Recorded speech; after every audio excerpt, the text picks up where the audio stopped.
Nous rejoignons tout de suite Bakary Sambé, expert en questions sécuritaires dans la région du Sahel et directeur du Timbuktu Institute et professeur à l'université Gaston Berger de Saint-Louis au Sénégal. Bonsoir, merci beaucoup d'être avec nous. Tout d'abord, quel est le déroulé de cette libération? Quel a été le déroulé de cette libération? Quel a été le mode opératoire? Oui, en fait, le déroulé, on a encore beaucoup de choses à savoir dans les jours qui viennent. Mais en gros les groupes terroristes ont plusieurs modes opératoires, deux en définitive.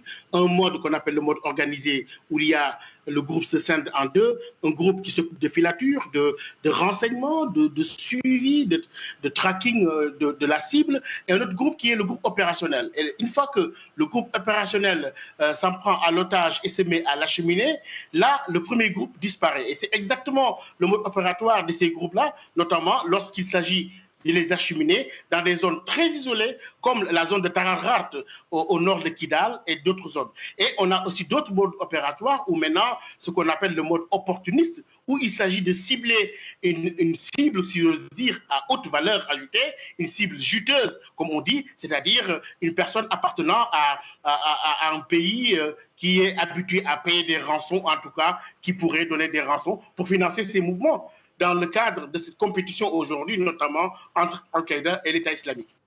Alors justement, ces prises d'otages qui se multiplient dans la région, elles sont souvent revendiquées par des groupes armés et lors des libérations, il y a souvent des contreparties, des rançons, vous l'avez dit, mais aussi des échanges de prisonniers. Comment cela fonctionne ?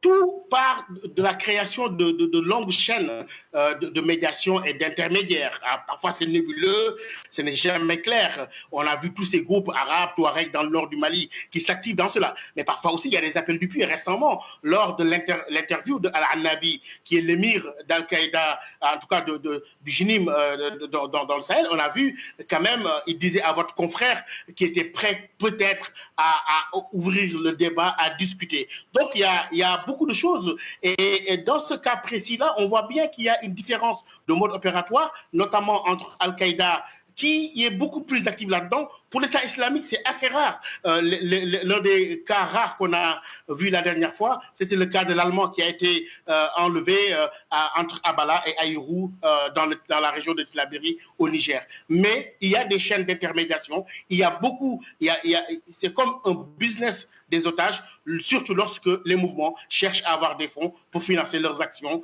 de plus en plus étendues dans le Sahel. Merci beaucoup Bakary Sambé, expert en questions sécuritaires dans le Sahel et directeur du Timbuktu Institute, professeur également à l'université de Gaston Berger de Saint-Louis au Sénégal. Merci pour votre expertise. Merci.